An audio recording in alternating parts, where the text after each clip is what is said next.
Hello again, and welcome to another edition of Inside the Process. And I think you know the drill at this point if you watched.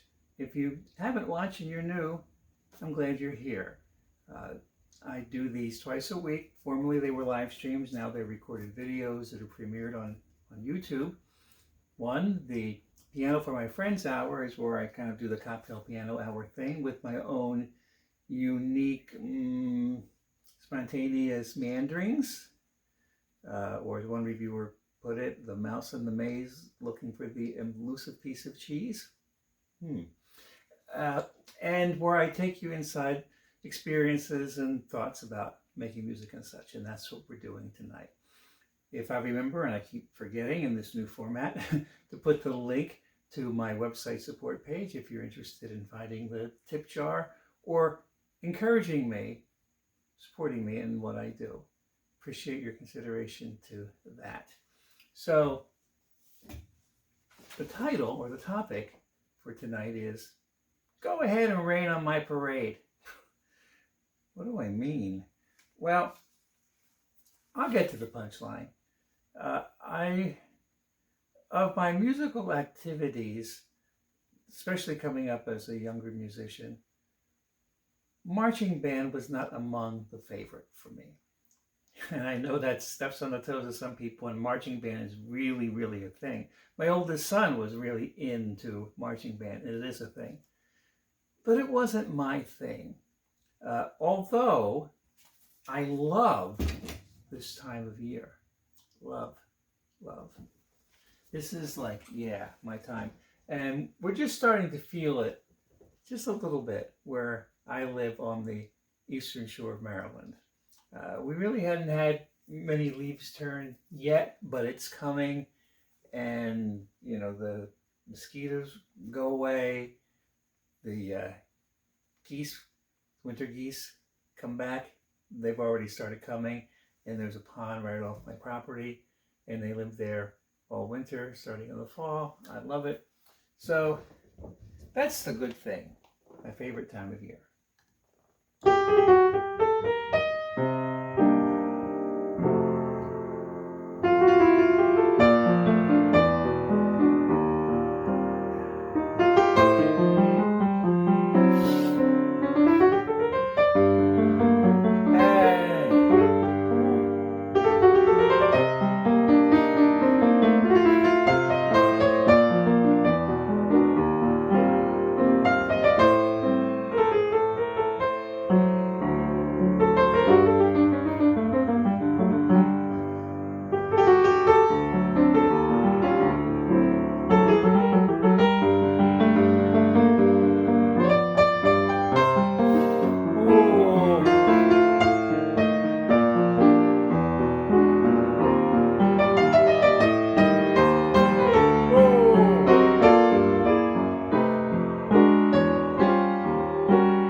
not played like Roger Williams, but there's many other ways to play it.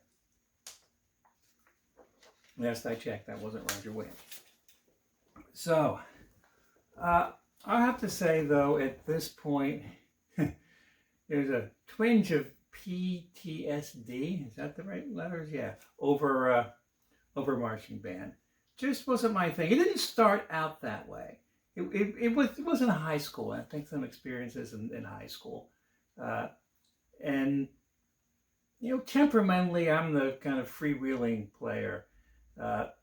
And now this certainly isn't in my notes, but just today I turned down a call for something that was, nothing related to marching band, but a piano thing, a very structured, rigid kind of thing, a musical service kind of thing that pianists often do.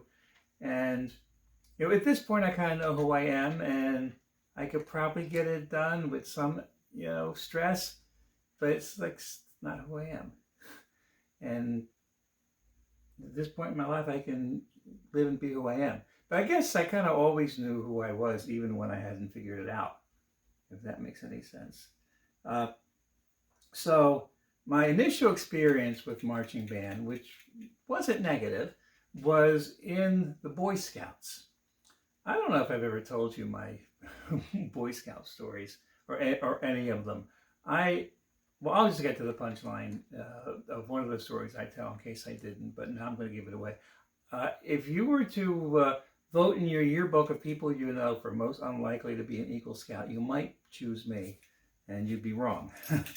But that's its own story. And I did that when I was 13 with my dad's footprint in my butt. So when I started in the Boy Scouts when I was 11, because you can start now when you're 10, but back when I was in it, it was, you were in the Webelos at 10 and Boy Scouts at 11.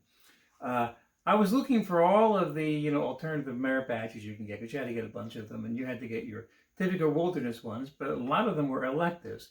So no surprise that music was one of the merit badges I sought out. And I was either 11 or 12 at the time. It's hard to say which. I'm going to guess 11 though. Yeah, 11. And we went to this guy's house. I remember that he lived in a 55 and older community, the guy who was the merit badge counselor.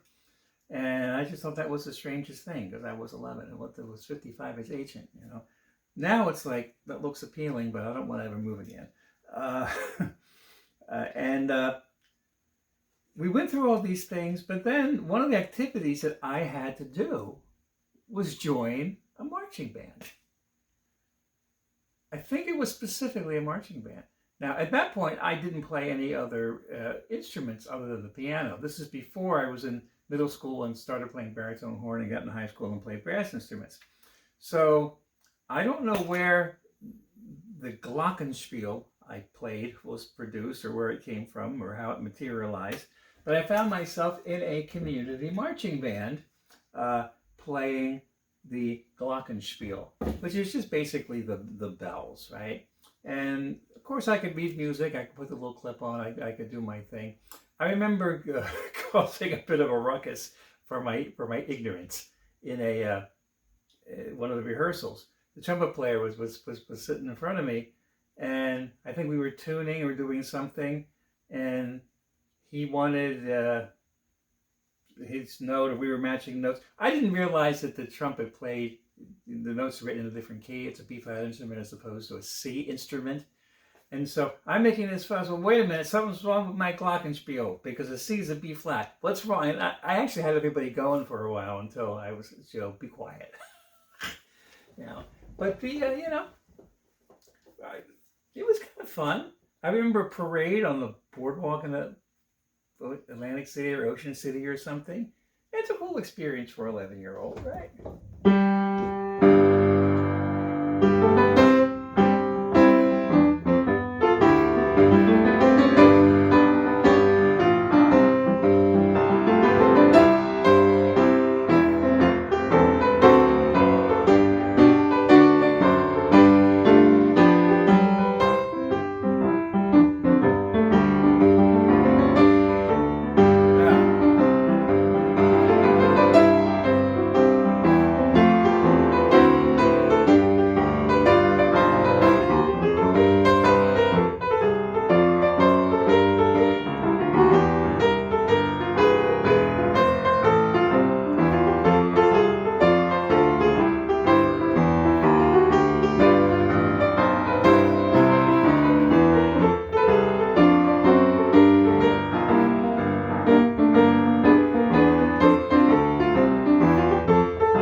trombones in the big parade.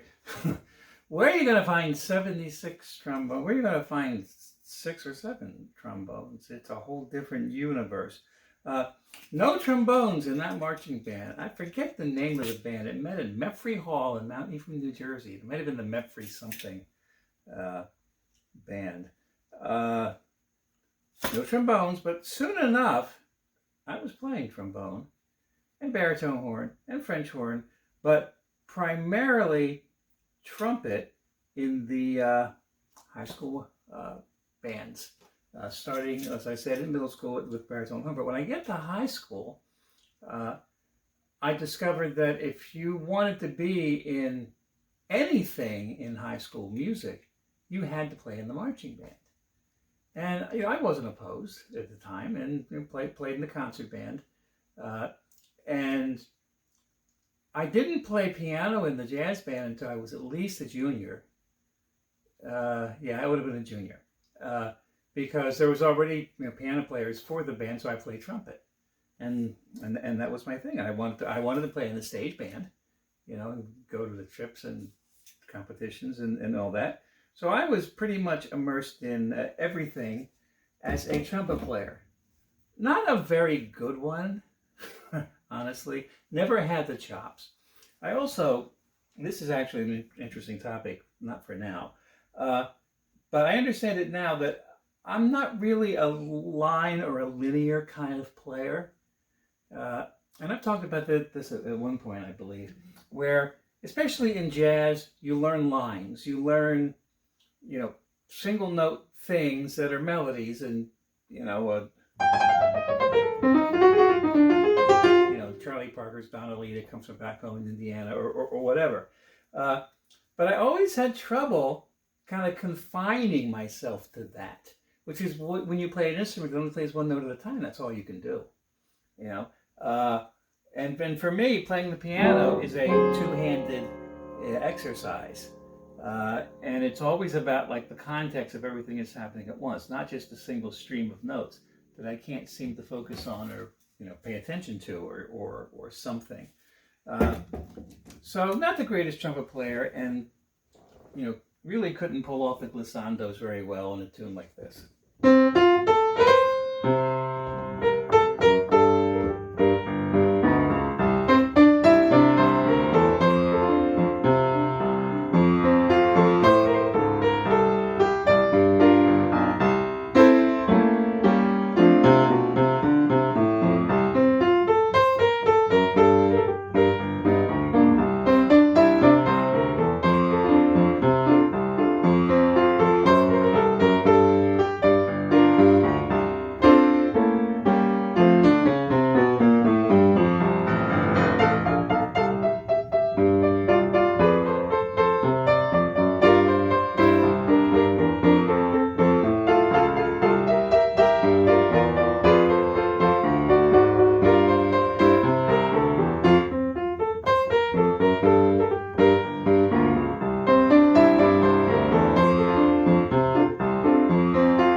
A little cherry pink, and I kind of made a liar out of myself, sort of, not really.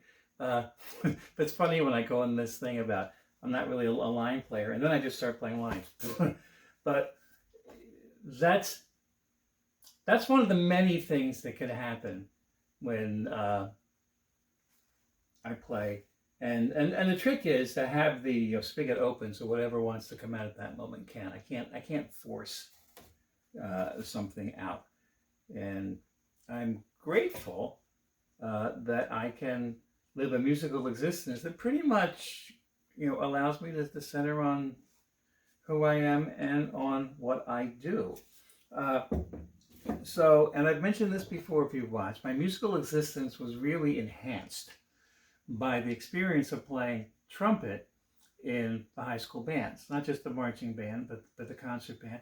And in particular, I think the concert band, because rhythmically, marching band is kind of a pretty rigid rhythmic structure that you're going to fall into, even if rhythm is not your strong thing.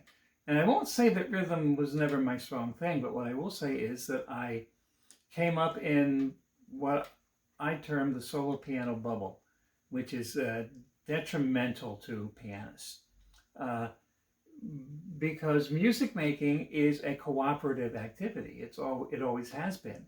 There are ways and possibilities that you can make music by yourself. You can just sing in the shower by yourself. You can strum a guitar and sing. You can do stuff like that.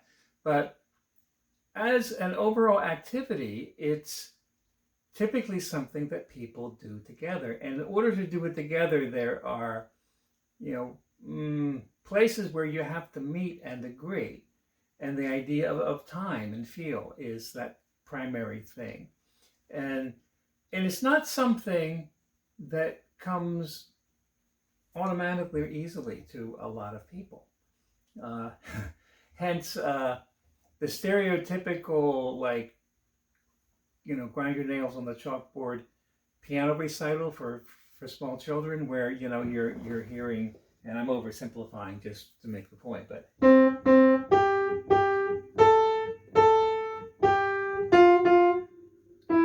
you're waiting for the next note, and man, I want to detour about what I've said before, that you should always start with defining the one, and even at the most beginner, but this doesn't happen. But the overall bottom line is that solo pianists are stereotypically, and a label not entirely undeserved, rhythmically weak. And that's because we're not held to the same account by other musicians that we're playing with in a band or whatever. Because if you play a band instrument, or you play drums, or you play bass, you're really only going to do it with other musicians, or you're only going to really be in that place of fulfillment. You're going to want to do it. Piano players can choose to sit home with their piano and close themselves off from the rest of the world, and then realize, like I did when I got into high school and in ninth grade, that as much as I thought I knew, and I played duets with my teacher all the time. So I mean, my teacher was a wonderful older gentleman, Mr. Schmidt. He was 78. He's another, when we started, he came to my house in a little red Mustang. But a metronome, and not that a metronome it is the answer or how you fix it. A metronome is an important scale, but there was no metronome in my life. There was no steady, not even steady time, no reference of time. And everything just sort of floated, and I could kind of make my own boundaries with it and whatever. Doesn't work. And not that I was clueless, but just I wasn't attuned to the discipline of the necessity of time.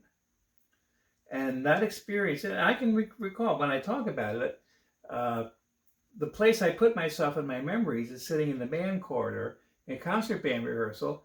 And I remember the tune Liza from Gershwin. We had a concert band arrangement of it.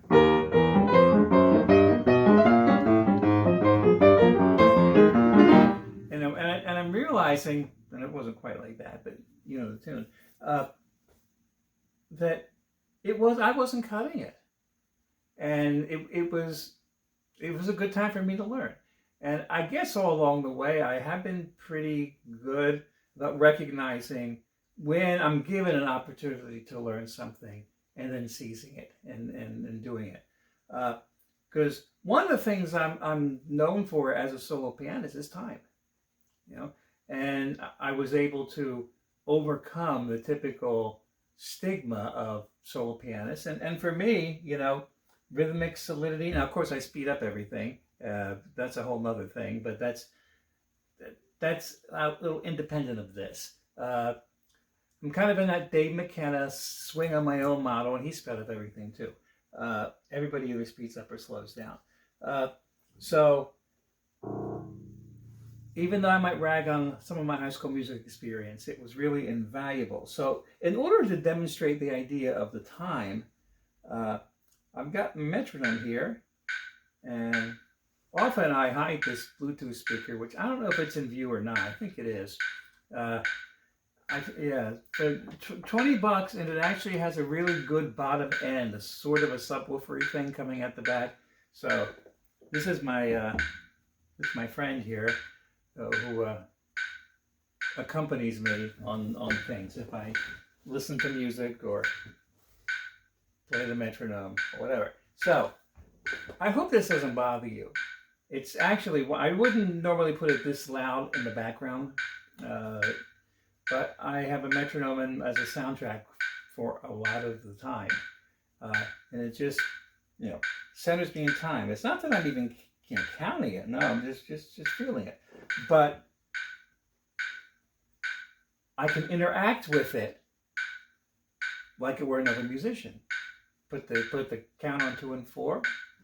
Now, typically, if you were playing classical music, I have to think about this because I'm not. You go on 1 and 3. 1, 2, 3, 4. You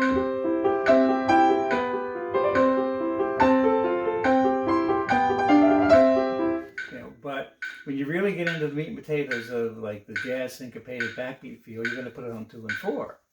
The 2, good grief. Yeah.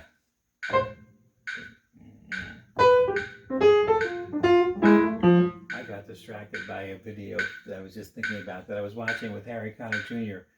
It's the coolest thing, him turning a timer around on his audience. We'll do that some other time. So, metronome on 2 and 4, I interact with it. It's kind of like that experience of playing with other musicians, and it's invaluable. If you play music, play with other people all the time.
something. I forget this almost every week, but I'm going to remember it right now.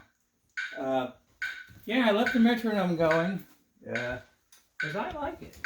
But then, of course, you might not like it. And you're saying, Joe, turn it off. All right, fine. I listen. I turn it off. I don't know if you said that or not, but I'm sure at least one person, or 2 or 10 or 12, were thinking that. All right. So in high school, that freshman year was absolutely important. And I took part in everything. But the whole sort of marching band, the social thing, not my big thing.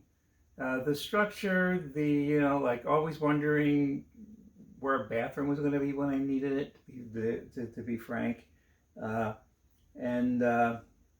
Yeah, I was over it pretty quick. Didn't hate it. In fact, at first, I have a picture in my office. I'm not going to stop this and go look for it, of my freshman high school marching band photo. I'm just going to bring it here. And, I don't look unhappy, and I wasn't. But one of the things about marching band, it's kind of a drag, is you got to be careful about the cold. Because marching band season kind of starts now, but it's really, really happening in the cold months. And when you have a brass instrument in the metal mouthpiece, you can actually do some damage to yourself if you let that mouthpiece get you cold. And you wear the gloves, and sometimes you wear the white gloves. You cut out the fingertips if you need them. But you got to protect yourself from the cold. So one of the ways, and I don't know where I got one of these. I don't know if any other trumpet players had them in the band, but I got my hands on a plastic mouthpiece. And plastic mouthpiece doesn't get cold. You sound like crap, but I kind of sounded like crap anyway. But otherwise, you're, like you take your mouthpiece and, not with all your clothes and everything, but you just put it under there. You hold your horn like this, so it's, it's sticking under there. Or you do things to keep the mouthpiece warm if it's a metal mouthpiece. But the plastic mouthpiece, you don't have to worry about it. You still have to worry about everything else. So, what's the tune? It's not I got my mouthpiece to keep me warm. I don't know what it is.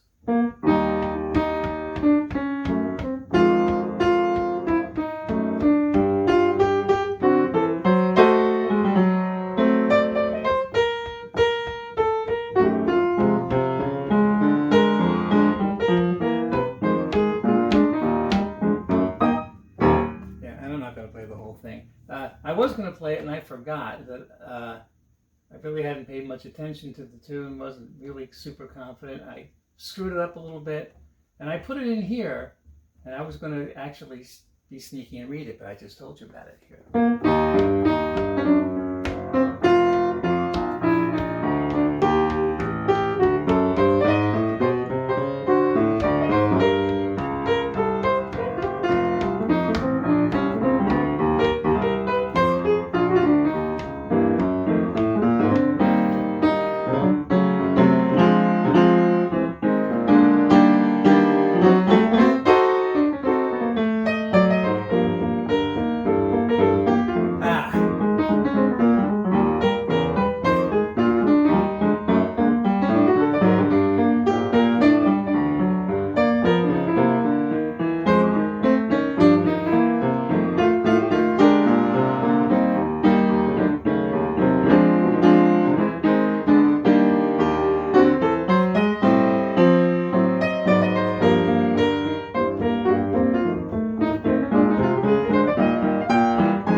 Actually, I thought I knew the tune. I sort of did. I don't know what I was stumbling over. I find all kind of things to trip over. Believe me. But one of the things, and I hesitate talking about this, but I've already brought it up in previous streams, and it's like, it is a thing. It went downhill when midway through high school, our band director changed. And I think it was midway through, or either my sophomore year or my junior year, one or the other. Band director coming in was fabulous. As far as being supportive, relating to the kids. Yeah. Well, I mean, the other band director was a good guy too. Instead of giving of his time, he gave of his time.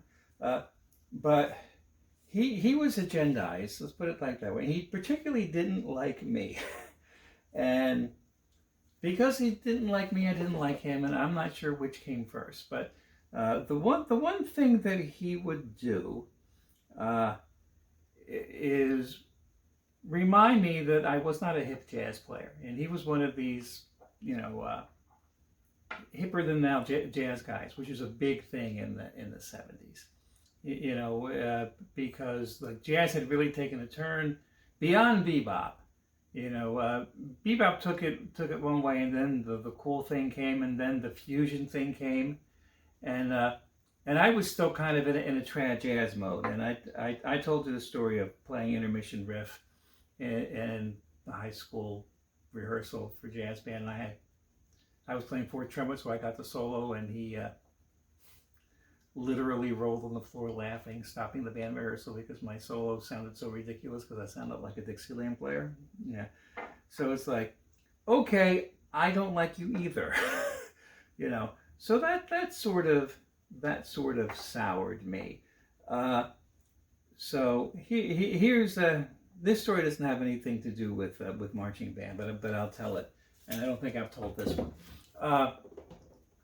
For one of those years, and it might have been my senior year, junior or senior year, high school stage bands would do, like the Maynard Ferguson charts. Kenton and Ferguson were like, were big. And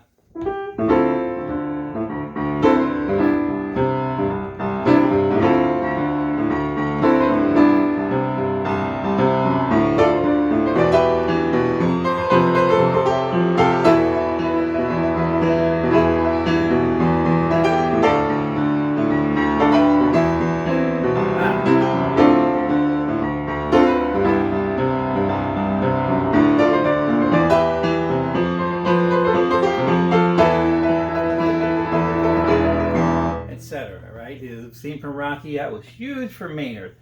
Every high school band played it, and we didn't have a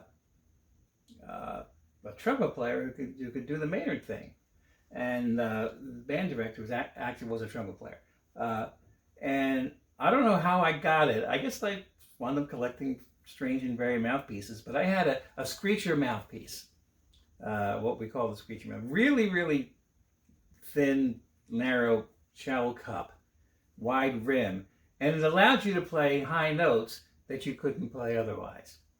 And my band director did not approve of it, but somehow I was given the screecher trumpet solo, and I felt okay having the screecher mouthpiece that I could do it. We were in a competition, in fact, that kind of stuff, and we got to do the thing, and I opened my case, take my trumpet out for the performance, and my regular mouthpiece was in the case, and my screecher mouthpiece wasn't.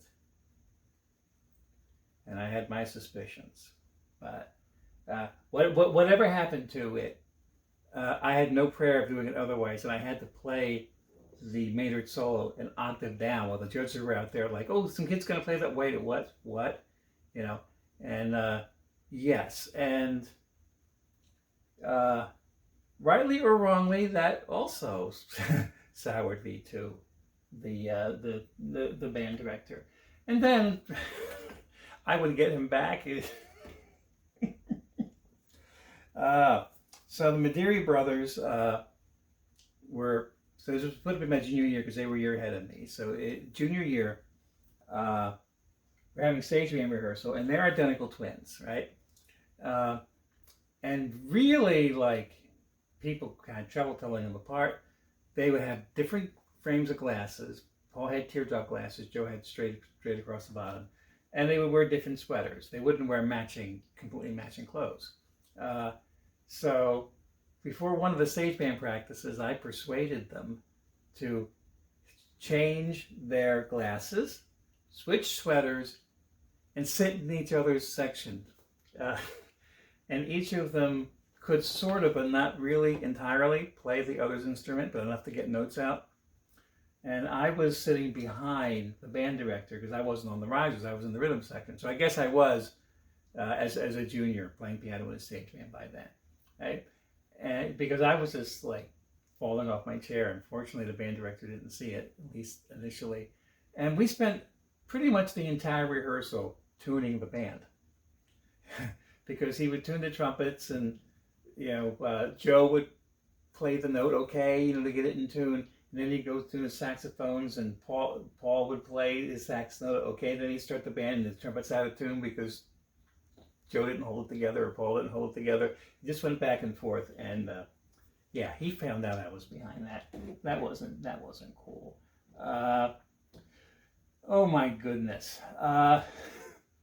Maybe I should just play something random, and I don't know what that would be right now.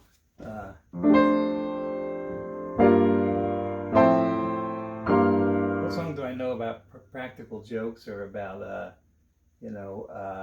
switching things out? I don't know.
There you go. That had nothing to do with anything, but everything to do with everything, ultimately. Music and time, and yeah, it was fun. So speaking of parades, I grew up in the greater Philadelphia, Pennsylvania area, suburb of New Jersey, suburb of South Philly. I would call the area that I grew up the South Jersey annex of South Philly. You know, mop pits in the Greek diner parking lots, and the whole thing, right? You know, Italian Catholic neighborhoods. Uh, yeah, and the Mummers. Uh, you may not have ever heard of the Mummers if you're not from Philadelphia. It is such an institution, and it just vanishes when you get far enough away from Philadelphia that you're like out of the media culture or whatever. Even like 30 miles outside of Philadelphia, it's kind of, but within Philadelphia, oh man, Mummers everything. And New Year's Eve, parties, you're doing Mummer struts for seems like hours, right? And Golden Slippers was like the sort of stereotype Mummers tune.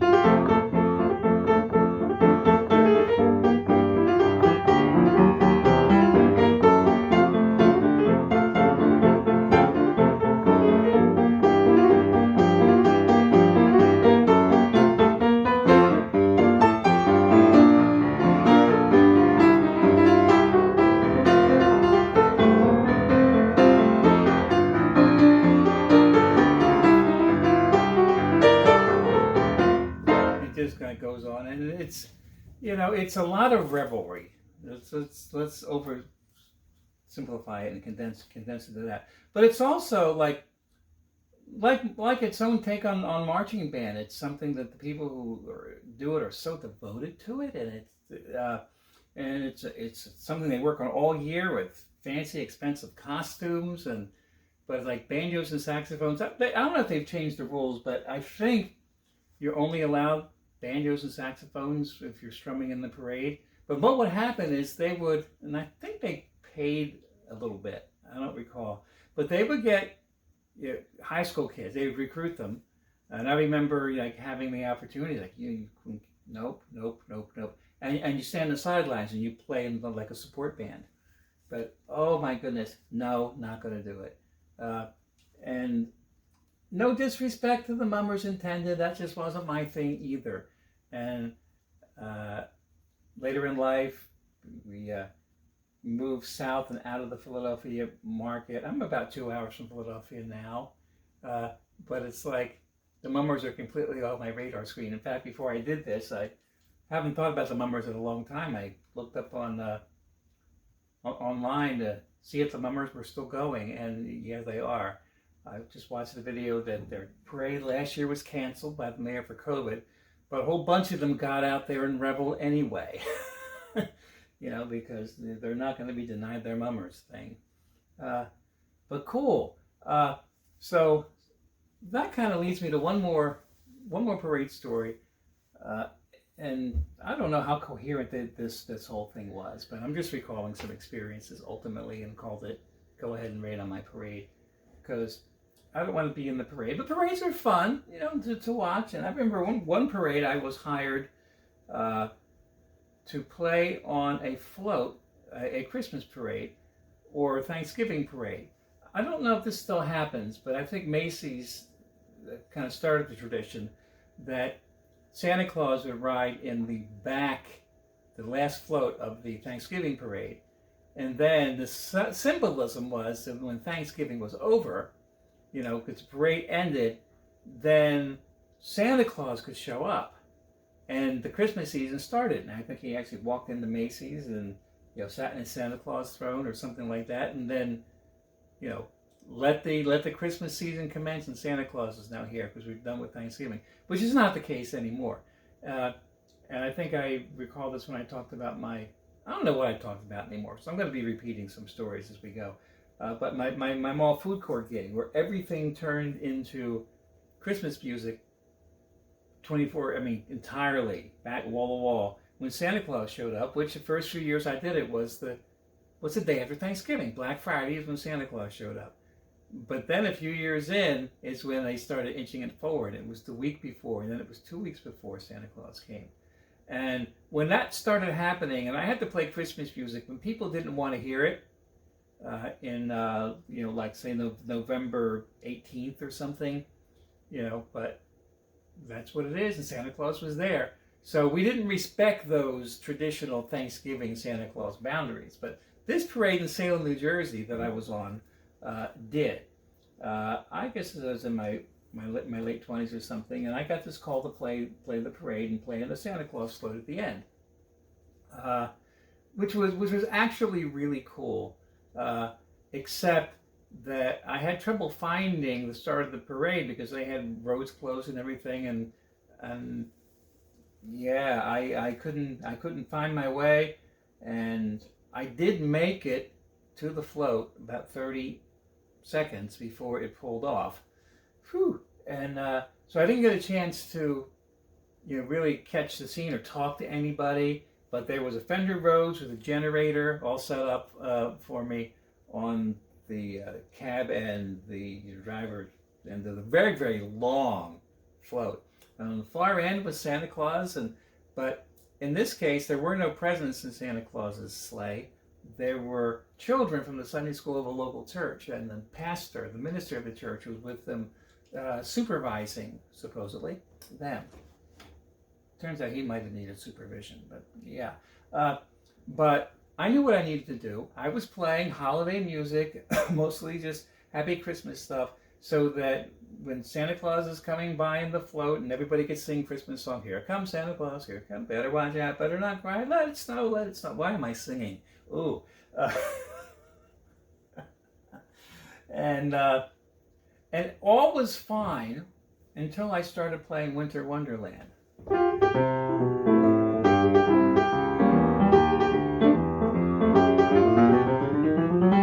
Right? And then the minister started like acting strange.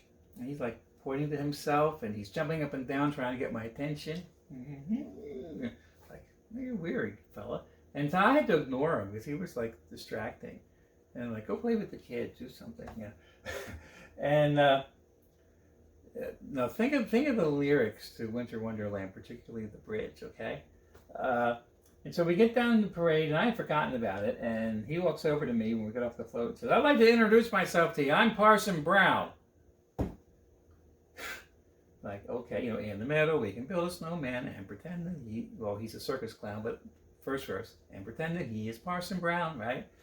And I was like already fed up, and I just looked at him and said, no, you're not. And it was like right out of the Bugs Bunny cartoon, one of his little Sunday school kids. Oh, yes, he is. He's Parson Brown. His name is Pastor Brown, Jim Brown. He's Parson. Okay, fine. And, we had an interesting conversation. I wound up becoming friends with him. And I wasn't going to go here, but that's okay. And he pastored a church in Philadelphia, I think. And, we both were going to the Philadelphia Protestant Home. He was a volunteer chaplain there, and I was playing music and doing music therapy. This would have been in the late 90s, right? And I remember seeing him, and I already knew him now from the parade. See him in the hallway. Hey, Jim, how you doing? And he's wearing this really loud Bugs Bunny tie. And I said, I have the same tie. What do you know? He said, well, good. When you come to my church next week, because I was coming as a guest for a Sunday morning service. In that service, he was performing a wedding, which can happen in the morning church service, but not typically. But this guy, the atypical was his thing, And he said, I said, I don't want to wear this tie in church. That's not reverend. No, I'll wear the same tie. So don't worry about it. I'll wear the same tie. All right. So I remember like playing prelude stuff and whatever before, feeling conscious about this Bugs Bunny tie. It was like, okay, fine. And he comes out to start the service wearing a clerical robe. I wanted to walk up and trip him. The whole way up to here, you didn't see his tie. It's like, thanks a lot, Jim. Of course, he wore it for the little gathering after the wedding. It's like, you didn't help me out. What's with me today? So yeah, there's my Christmas parade story. So I guess I realized I didn't make a convincing case for not liking marching. It just turned out not to be my thing, and I left out one piece of my bad relationship with the second band director, because I managed to get away with missing almost everything in marching band, doing just the bare minimum and just being a non-presence, and still like getting away with doing the things I wanted to do, because I guess it just had to happen at that point, and he didn't appreciate it, and I didn't care. I didn't have the best attitude in high school, but I've said that before. But the bottom line of all this is ultimately to each his own, right? That we all find our own way, and we turn these negative things into positive things, rather than, oh, this thing is something I want to avoid. No, this thing is something I embrace. And that's what I know about myself. And when you embrace something, if you have the opportunity to avoid things you don't embrace, great. If you don't, embrace what you're doing anyway, ultimately, which requires some maturity, more maturity than I had when I was younger at times. But anyway, to each his own.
So thank you for being here. Today is Wednesday. Well, honestly, it's the day before, but no, you're watching this on Wednesday, the 13th of October, and this is the date that we were supposed to fly out to Sun Valley for the festivals this year. I was going to do 2 in a row with the Madeira Rose Band, and they were canceled for COVID with just like 5-6 weeks to go, which is a drag. But I also heard on the news yesterday about all these Southwest flights being canceled because of the the pilot's vaccination mandate and whatever. So I don't know if we would have gotten there anyway. And so I was playing around with doing the theme of being in the festivals, but it wasn't coming together. And this, like, don't rain on my parade, or please rain on my parade, that's what I should call it, please rain on my parade, thing has been in the works for a while, and I was waiting for the fall to do it. So hope it was enjoyable, and please provide feedback. You can email me or whatever, and I know some of you do, and one friend in particular. So thank you, and I'll look forward to seeing you again. Take care.